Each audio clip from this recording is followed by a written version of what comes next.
Okay, in the last class we have seen some salient properties of nonlinear systems. First we saw that the property of the state space is not the same everywhere.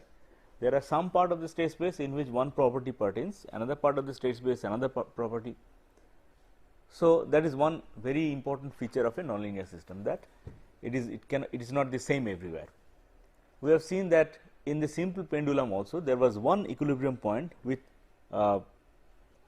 circular orbits around it. There is another equilibrium point with saddle character. So, that around these points the behavior would be entirely different. So, if you take any initial condition away from these points, they will be guided by some property of that local region of the state space. So, you have that as the fundamental shift from your knowledge of linear systems. Now, apart from that, we have seen that in some cases it is possible to work out the behavior of the whole state space by working out piecemeal starting from each equilibrium point. So, the standard procedure would be that look at each equilibrium point. In a nonlinear system there can be many equilibrium points, and for each one you work out the local linear neighborhood and the behavior around it, and then from there it is possible to sort of extrapolate the vector fields to the rest of this the state space. Now, this procedure also fails under certain conditions, we will see that. But one thing I did in the last class, that was to point out that the exactly imaginary eigenvalues were somewhat unnatural condition, because in that case the real part has to be identically 0, and you pointed out on the day that the particular example that we had taken there, what was the shape of the Jacobian matrix? The Jacobian was, let me see what it was, the x double dot plus x minus x cube, that was the system, right? So, what was the Jacobian? 0 1 minus 1 plus 3x square and 0. Now, because these two terms are 0, so whatever be the x, it will always turn up into complex purely imaginary eigenvalues. But the point is not that. Point is, here what are we doing? We are locating this equilibrium point and then arguing that this would represent the behavior around it. Now, this would represent the behavior around that equilibrium point. Away from the equilibrium point, say another point here, then the same logic will not occur. So, simply by substituting this particular x value here will not give you the proper Jacobian matrix here. So, that is why the right way of working out the real character of the state space would be to start from an equilibrium point, say here, from initial condition, say here, and then work out by Runge-Kutta method. That way you will be able to plot the evolution of it. Now, if that comes back to itself, you know something that it is really complex conjugate, but around it the local linear approximation that yields a purely imaginary eigenvalue is correct. But it can also be like this, then you would infer that no, it was not really correct, very approximately correct, it is correct only at that equilibrium point, elsewhere it becomes somewhat wrong. So, that was the logic. In general, if you have a term plus something x dot plus something, then that term will lead to that real part, and then it could be whatever. That means, in a system like this, you are actually assuming that this part is identically 0, that is why it was yielding purely imaginary eigenvalues. Anyway, so the point is that in some very simple cases, it is possible to work piecemeal by looking at the local linear neighborhoods of each equilibrium point. But under certain condition that has to be taken with a pinch of salt, but there are situations where it cannot be done. And we had analyzed one situation in the last day, that was x double dot minus mu 1 minus x square x dot plus x is equal to 0. This equation we had handled in the last class. We had decided, we had concluded that for mu less than 0, it will be an orbit something like this. For mu less than 0, and for mu greater than 0, it would be locally like this, but that is a local linear approximation which might not work, there is no reason to believe that it will also work elsewhere. So, there it will still be an incoming orbit. So, in between there will be an orbit which is maybe something like this, where if you take an initial condition inside, it will converge onto that. What? Draw the inner one anti-clockwise. So Both are? The inner outgoing spiral is clockwise. No. Is it was it clockwise or counterclockwise? Check that once. I mean, both have to be in the same direction. It cannot be the inner one is counterclockwise, the outer one is clockwise. That is not possible. Why not possible? Because as you come very close to this, if you take a slight perturbation this way and slight perturbation that way, they cannot lead to opposite vectors.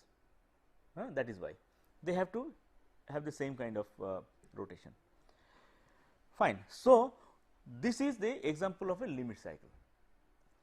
Now, one very common misconception, let me first clarify, that you have come across situations with such closed orbit. For example, if you have purely imaginary eigenvalues in a linear system, then what do you have? You still have like this. We have seen that, and we have seen. So, this is purely imaginary eigenvalues in a linear system, and second is the limit cycle, which also looks similar. So, is there any difference between them? Can this be called a limit cycle? No. Note the word limit.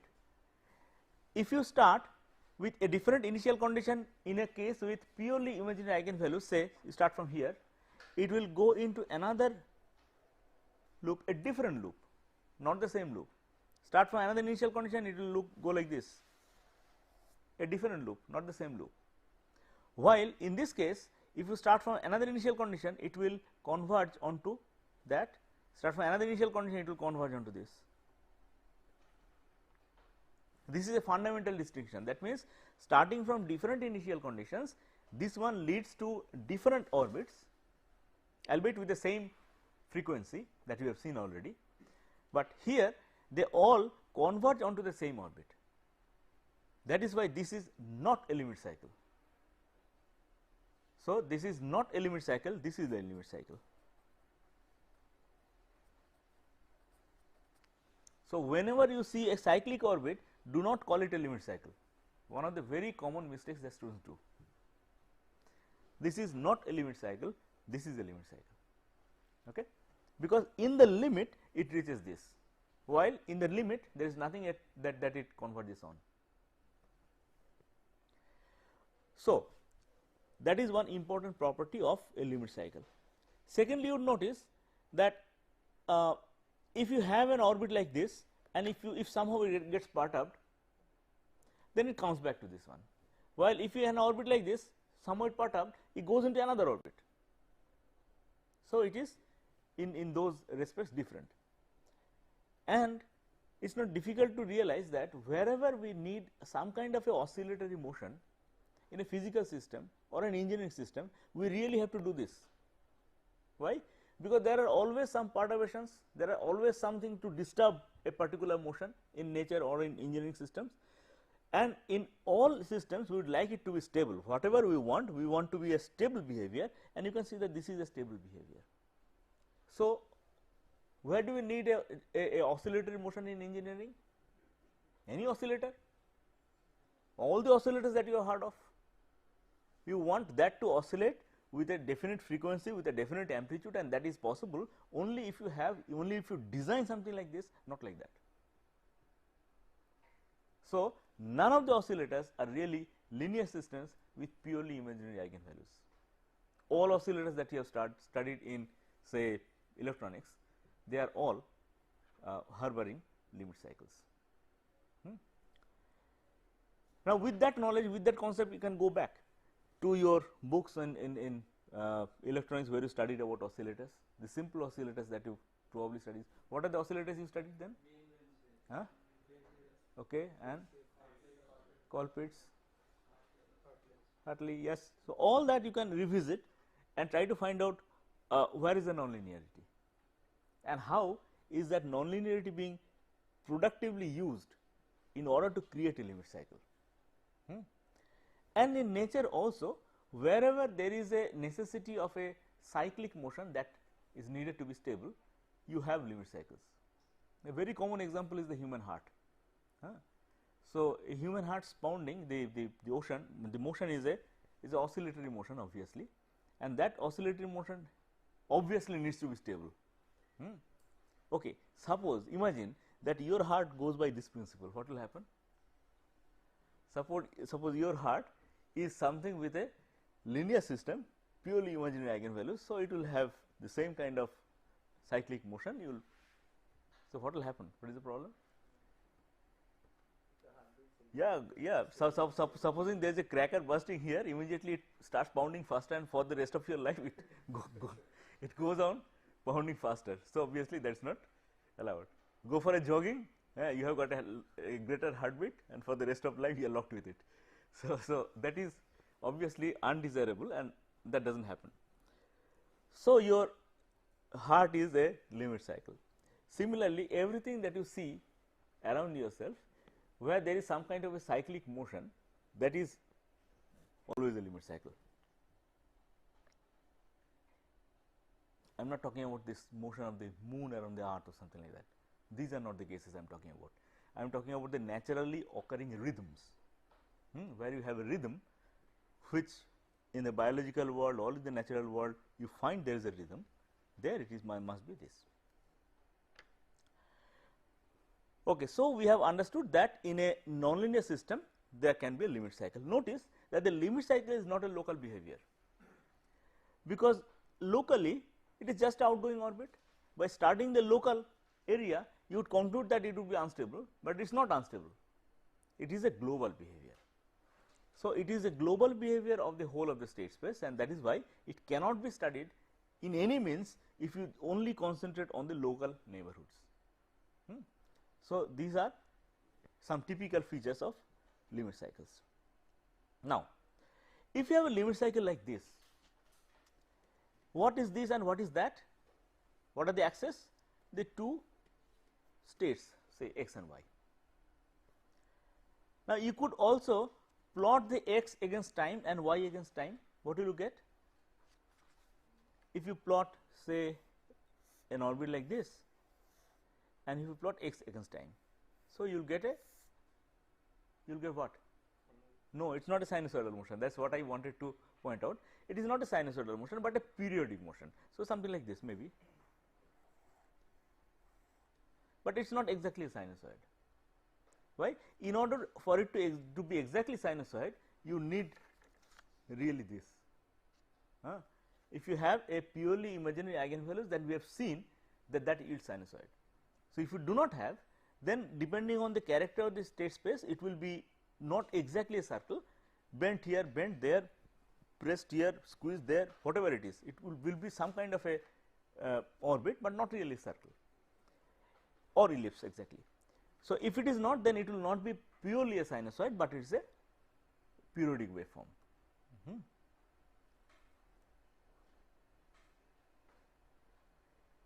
Now, let us ask, in what way can we have okay, what will be the y waveform?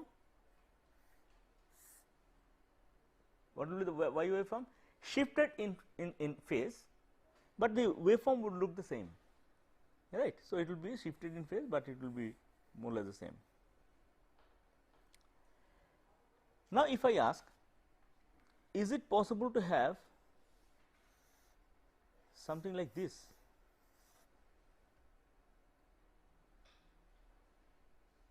Is it possible to have something like this?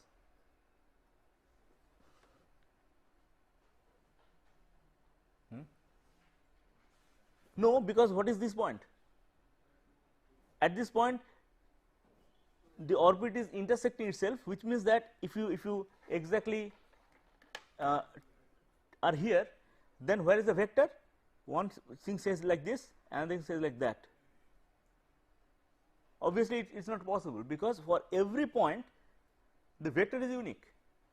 So, this is impossible to happen physically, right. So, such an orbit would normally not occur. But then wait, why did we say it will not occur? Because in order for an orbit like this to occur, there has to be an intersection, and intersections are prohibited. But then suppose it is not a 2D system, but a 3D system. In that case, what you are seeing as the intersection could actually be orbits that are separated along the z direction. So, in that case there will be no intersection that will be allowed. Is that clear?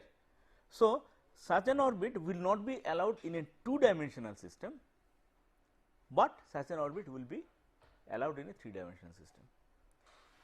Like you have seen, a sinusoidal oscillation is not possible in a 1-dimensional linear system, but it is possible in a 2-dimensional linear system. Similarly, an orbit like this is not possible in a 2-dimensional nonlinear system, but is possible in a 3-dimensional and above nonlinear system.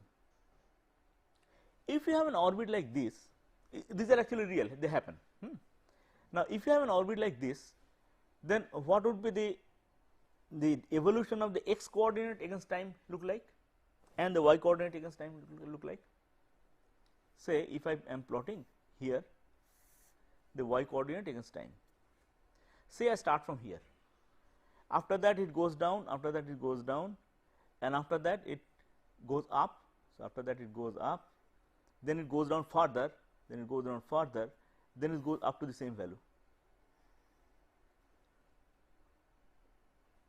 right. Is that clear? So, actually you have to develop the ability of translating a state space behavior into a time domain behavior by arguing like that. So, at this point it goes, when it turns around, you should not think that in time also it turns around, because in time it cannot go back, it always goes forward in time. So, it goes down, down, up, up, and so on and so forth, and this orbit will repeat. Now, notice that in this one you have started from here, you have come here. So, starting from here, ending here is one cycle, peak to peak, again from here to the peak, again another cycle. So, there are 2 cycles, and after that only it comes to the same value, right. There are 2 periods, 1 period and 2 period. If you are thinking of the zero crossing, start from here, 1 period, 2 period, and then only it comes to the same value. So, it actually has 2 periods inside its complete cyclic behavior. That is why it is called a period 2 limit cycle.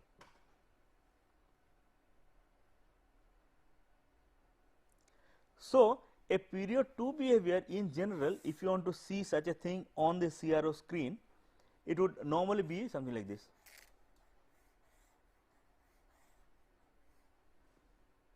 Where the same behavior is repeating after 2 cycles, 2 periods.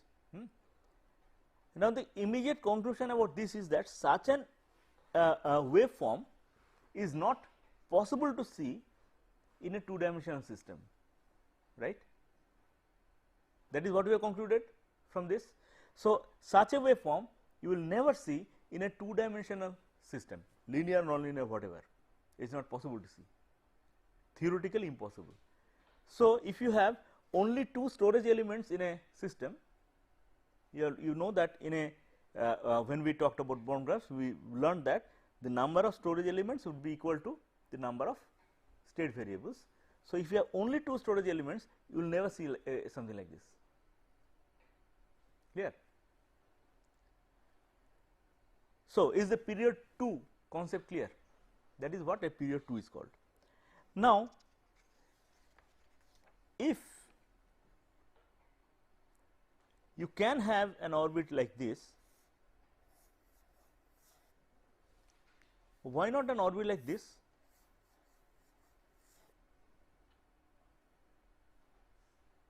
That is also possible then, right. What is the difference between them? This one has 2 loops and this one has 3 loops. In this case, you can easily see, we have seen that the same state comes back after 2 periods, 2 cycles. In this case, the same state will come back after 3 cycles. So, this is period 3. So, this is period 2. What about that?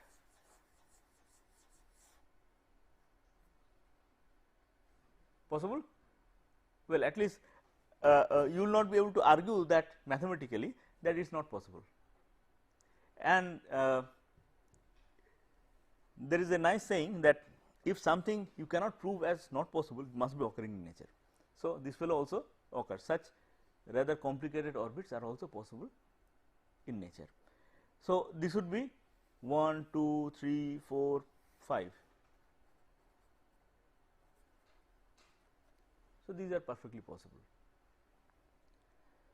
So, the point is that in a linear system none of that could happen, but the moment you shake off the possibility of that nice linearity character, all possible behaviors are then possible.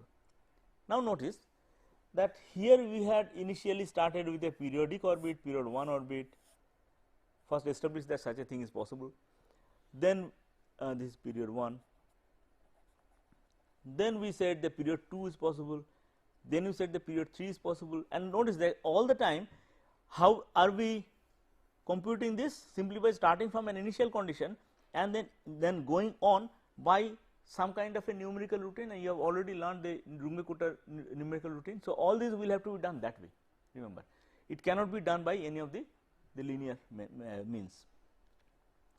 So, starting from any initial condition you go on, and but if you start from another initial condition here, what will happen? Then if it is a limit cycle, then it will converge onto that, it will slowly progressively go closer and closer to that limit cycle, and finally it will converge onto that. In that sense, this is also a limit cycle. Okay. And we have said in the last class that these are sort of gravitating bodies in the state space, in the sense that if you start from another initial condition quite far off, it gets attracted to this. So, these are also called attractors.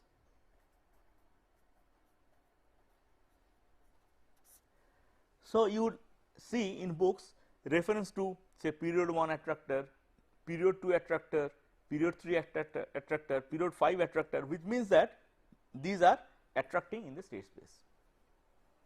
Clear?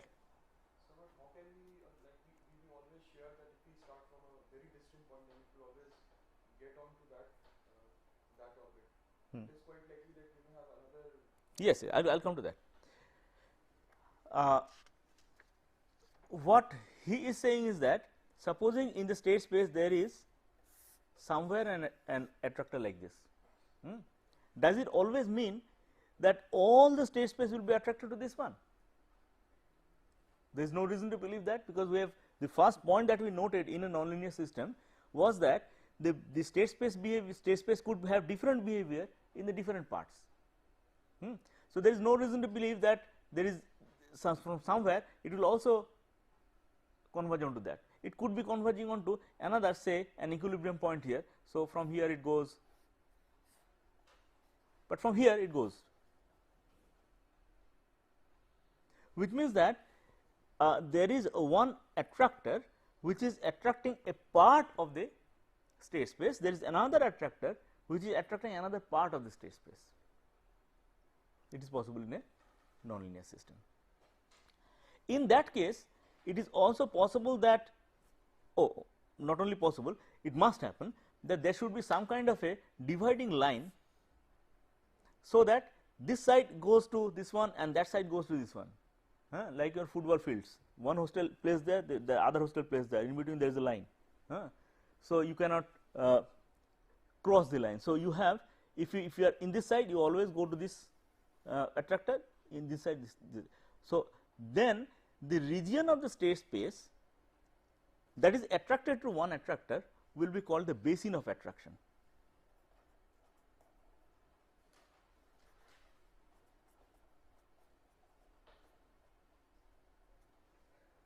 So, there is one basin of attraction here, there is another basin of attraction here, and the dividing line would be called the basin boundary.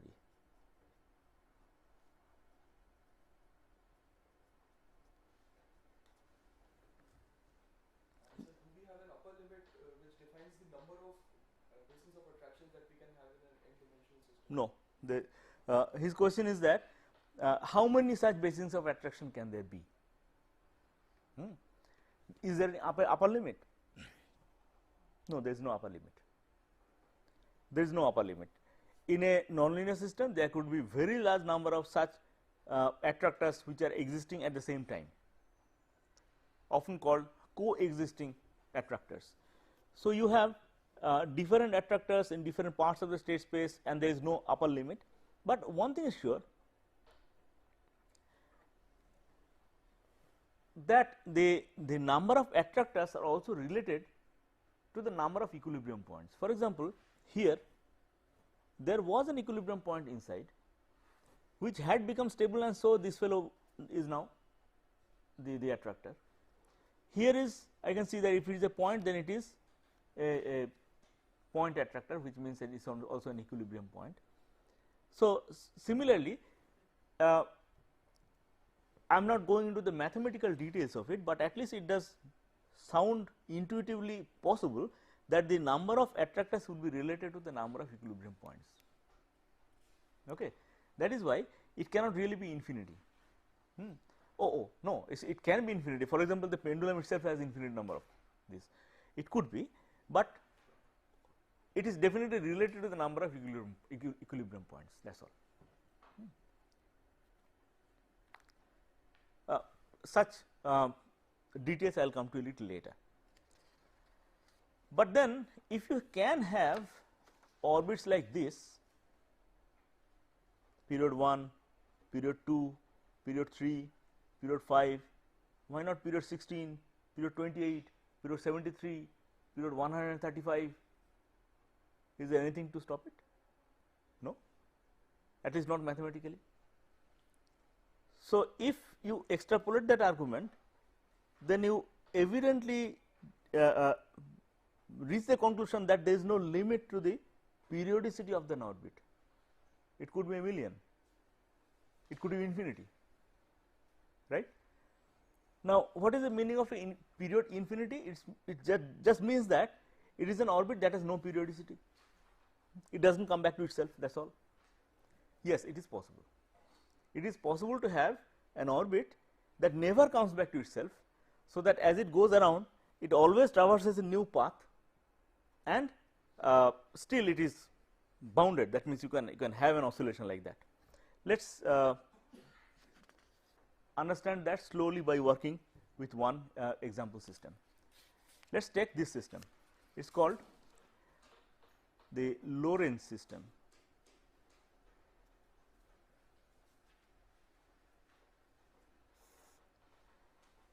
X dot is equal to minus sigma x minus y. This is a linear equation.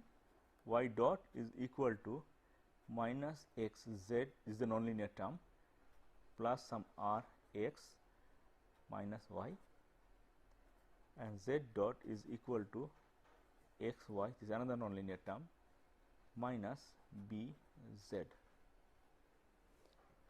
So, in this system there are a few parameters I can see, x, y, z, z are the variables.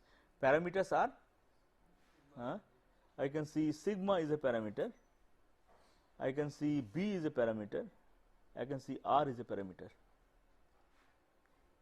right.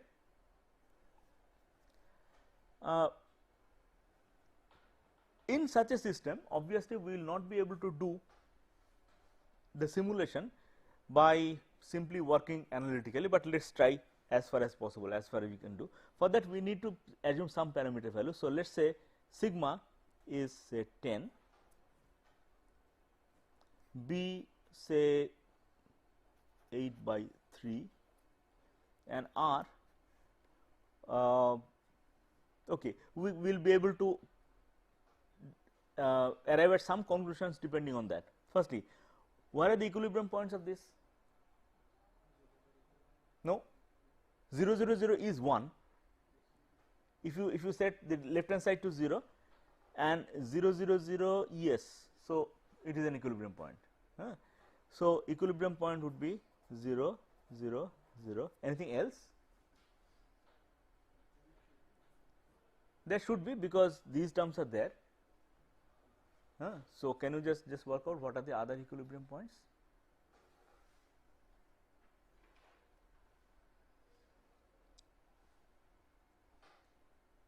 Zero zero zero is definitely one equilibrium point. Okay. The other thing is, what is the Jacobian matrix of this? Minus sigma, this is plus. So, sigma 0, this is minus z plus r, the second term is times by minus 1, third term is minus x, okay. Then this is y, x and minus b, right. So, this is the Jacobian matrix. If you put 0 0 0, you get this is 0, so r remains, fine. You substitute this and find out when will this equilibrium point be stable.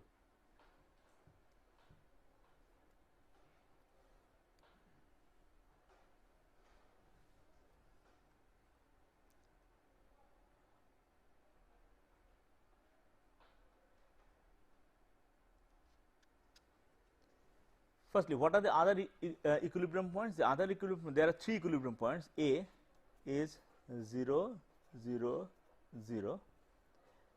The other equilibrium points are, you have noticed that it is rather simple to work out, but in order to save your time, let me write them: root over b into r minus 1, root over b r minus 1 and r minus 1, and c is mirror image of it, minus root over b r minus 1 minus root over b r minus 1 and r minus 1.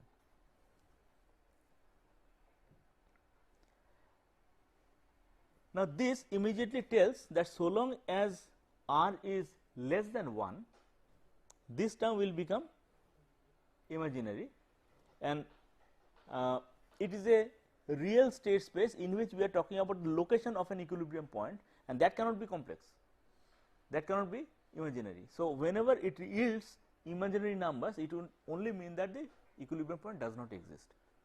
So, this means that for r less than 1, b and c do not exist.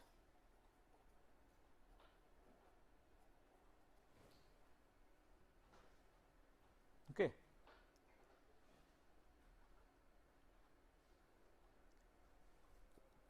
And when that is so, then what is the status of this point A 0 0 0 is stable. Just put this and put these values, you will find that when these fellows do not exist, A fellow is stable. So, what happens is that there is one equilibrium point and all the initial conditions will converge onto that, fine. But as you move the parameter r through 1, as it becomes greater than 1, these two equilibrium points start to exist. Before that it was not there. So, notice another typical feature of a nonlinear system, that as you change a parameter, new equilibrium points may start to exist which were not existing earlier. Again a situation that you never come across in a linear system. So, the number of equilibrium points are not really fixed, they also depend on the parameter values, and how to decide when they exist or not exist, that is by whether or not you are getting real numbers when you actually try to solve this. If you get real numbers, they are existing. If you do not get real numbers, they are not existing. Fine. Next step is to inquire whether they will be stable. How to inquire that? By looking at the Jacobian matrix and its eigenvalues. So, just substitute this, we have everything, right. The position of the equilibrium point is there, the values are there, position of these equilibrium points are there, values are there, just substitute. You would find that for r less than say 24.74, B and C are stable. You would have do that exercise later, but you have understood how to do that exercise. That you will simply put it here, find the position B and C, and then you put the values here, obtain the eigenvalues. In place of this x and z and y, you will put these numbers, so that you can exactly obtain this matrix and its eigenvalues. Trivial to do by MATLAB. So, just in 5 minutes you can do that, and then you will see that for this condition, these eigenvalues, the eigenvalues of B and C would be would have real part negative, and then at that point it becomes real part exactly 0, and beyond that it becomes real part positive. Okay. So, what do you expect the behavior to be then? The behavior is below r is equal to 1, only one fixed point is existing, the others are not there. When r becomes greater than 1, this fixed point becomes unstable, and there are two fixed points now that have been born and they are now stable, but they have complex conjugate eigenvalues. So, it will spiral around, okay. 3D state space, right. In a 3D state space, we have already understood the local linear behavior around the equilibrium point. What the behavior will be, that it is 3D. So, locally it will be a 3D linear system harboring at least a pair of complex conjugate eigenvalues. The other eigenvalue must be stable, must be real, okay. The other eigenvalue must be real. So, in this case the other eigenvalue will have a corresponding eigenvector along which it will converge onto that, and it will converge onto the eigenplane associated with the complex conjugate eigenvalues. How to obtain that? See, this is where whatever we learned in terms of linear system would be actually applicable, in the sense that you start from here, there will be a plane, it will converge onto that plane first, and then it will do whatever it can do depending on the eigenvalues, whether the real part is negative or positive. If it is negative, then it will converge along that plane. If it is positive, then it will diverge along that plane, but along that plane, where is that plane? So, we have learned that for that we have to divide the corresponding solutions into the real part and the imaginary part, and the imaginary part itself is a real number times j. So, the real part will give one vector, the imaginary part will give another vector, and the plane passing through these two will give the plane corresponding to the complex conjugate eigenvalues, right. all these are somewhat difficult to visualize, right. So, let us try to visualize that. If you really solve it, what happens? Let us try to visualize with a example.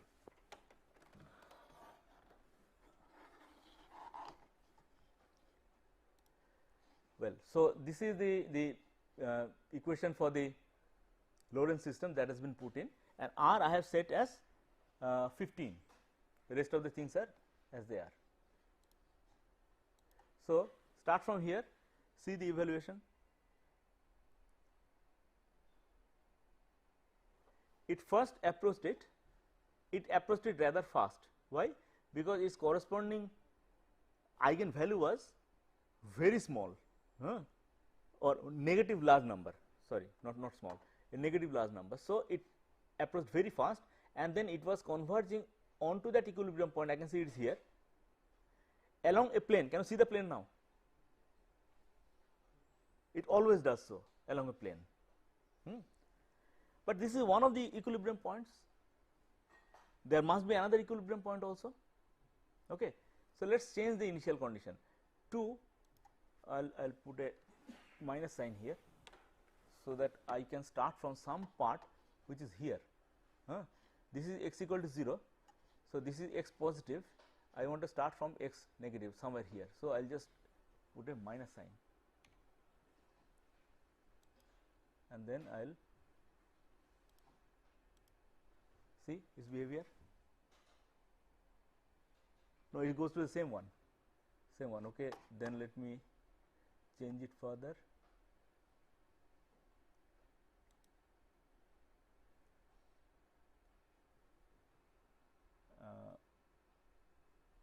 Maybe I will put minus here also.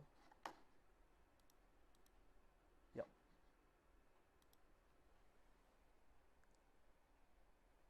See, a different initial condition, it goes to a different orbit. Okay. Can you see its plane? So, there are two equilibrium points. The two equilibrium points, both of them have the same, they are actually mirror image of each other, and if you substitute them, you get the eigenvalue is also a mirror image of each other. So, you have more or less the same convergence property of the two. Now, probably you would like to see them, say them together, right. So, let me do it for orbit 1 and orbit 2, 15, 10, 40, okay. I will give the numbers, 15, 10, 40.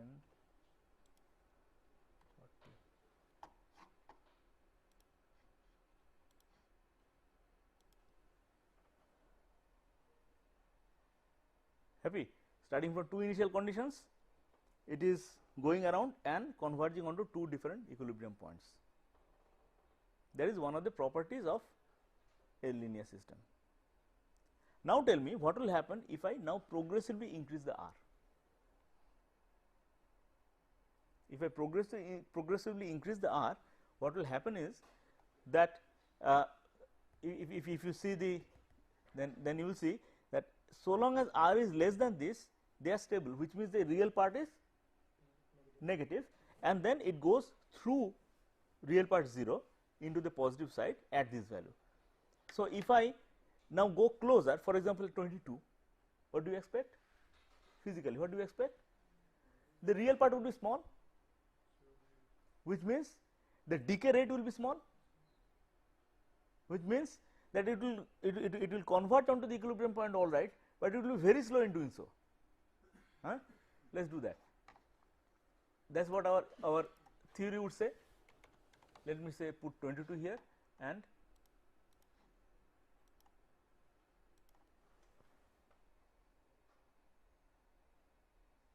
very slow, right, but still you can see there is a e to the power lambda t kind of term. Can you see the e to the power lambda t? Yes, you have to see, you have to be able to see the e to the power lambda t term. Now, if I increase it through the 24.74, maybe say I make it 26, then what will happen? Then see what happens. they are going out, right, but then after some time they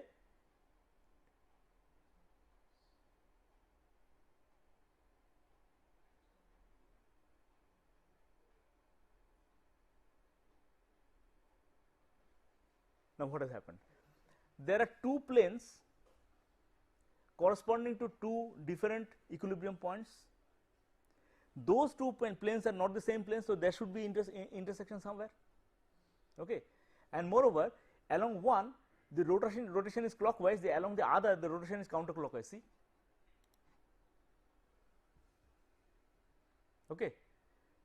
So what happens is, after some time this fellow gets thrown into this one and then it rotates clockwise.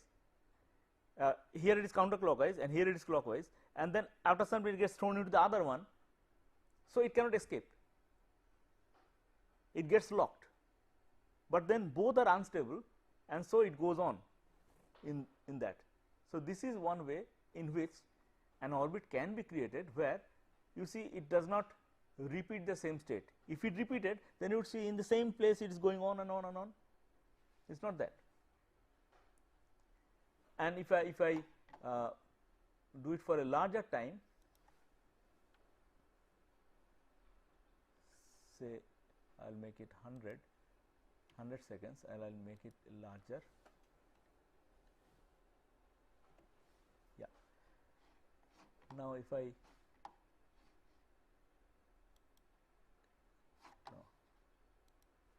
forgot to stop it. Yeah.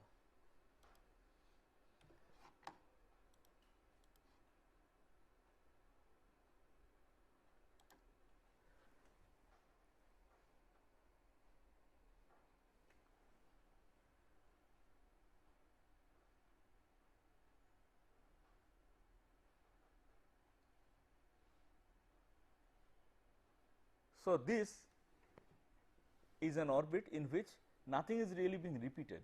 Can you see? They are always going through a different route, different path. None of these paths are actually intersecting, because it is actually 3D system. And it is possible to rotate it, then you see the positions. For example, if I rotate it, I will make it faster.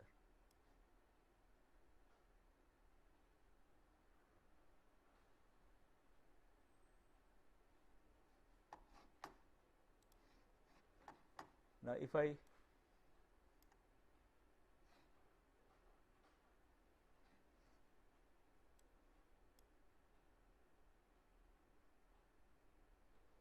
see from different angles, you can see the whole thing happening.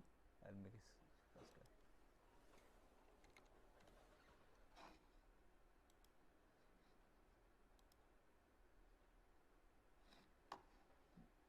Now if I change the positions, from different angles you can see this, and you can see the planes, right, two different planes. Normally it is convenient to see from this angle, yeah, but you can also see from other angles where it looks quite different from different angles, but all the time you are seeing actual projections. Fine. So you can see that there is one cycle like this, there is another cycle like that, and from here it gets thrown into the other cycle here, and from here it gets thrown into this cycle here, and they are not really intersecting lines, they are separate. And that is what can create an orbit which is also an attractor, in the sense that if you start from an initial condition somewhere here, it will converge onto that attractor. In that sense, it is also an attractor, and it is still a completely aperiodic behavior. There is no periodicity in it. If you see in time domain, it will be completely aperiodic behavior. Now that is what is known as chaos. So chaos is nothing but a bounded aperiodic behavior in a dynamical system. Okay. So such behavior can also be in a nonlinear dynamical system. So this is called chaos. Let me write down the definition.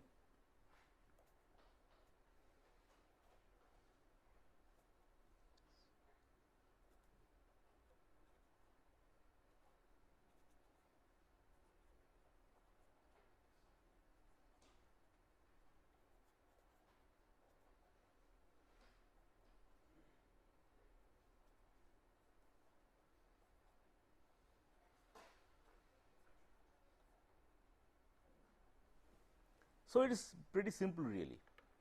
All that is happening is that we have found that there can be period 1 attractor, there can be period 2 attractor, there can be period 3 attractor, there can be period n attractor, and why not then take n to the extreme limit, which is infinity. In that case, it is completely aperiodic behavior, and that is exactly what we are talking about. So, that is what is chaos. There are other things which I will come to a little later, but there is another important issue here. The issue is that suppose you start from this initial condition, which I have given, probably it is too small for you to read. So, let me write down the initial condition that I have given. X is minus 15, y is minus 10, and z is 40. Now, if I start from a very close initial condition, another initial condition, say x is equal to minus 15.001 and y is equal to minus 10 and z is equal to 40. We can start from those initial conditions. So, this is orbit 1 minus 15 minus 10, no? Okay, I will put minus 15.001, a very tiny difference, minus 10, 40. Okay, now if I start,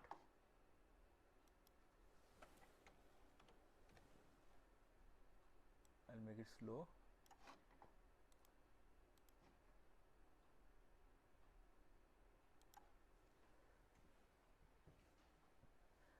You can see one line. Why? Both are being calculated, but both are absolutely going together. That is why you do not see them. They are actually 2 points. That is what you normally would expect, that it would be more or less the same way. But now they have started to separate out. Can you see that? Okay, now see they have gone in completely different directions, right? Which means that if you start from different initial conditions, however minute that difference be, they all evolve in different directions. They will never follow each other. That is one important property of a nonlinear of a chaotic system, which is known as sensitive dependence on initial condition.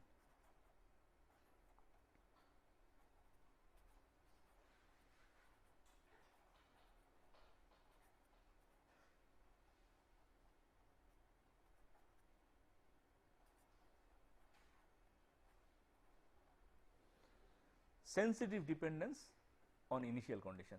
So, if you make that, if you might argue that okay, make it 0.00001. So, what? I have made it the difference after at the 5th decimal place. So, if I now stop it and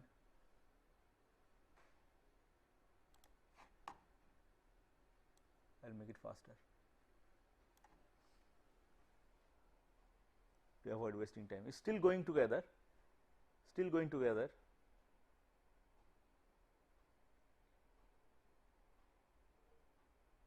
Still going together, starting to separate out. Now, they have gone in different directions. Can you see that? So, that will always happen. The character is of the system is such that two ultimately arbitrarily nearby initial conditions will always evolve in different directions. What the technical implications of that is, I will come to that in the next class. Okay? Fine. Thank you for today.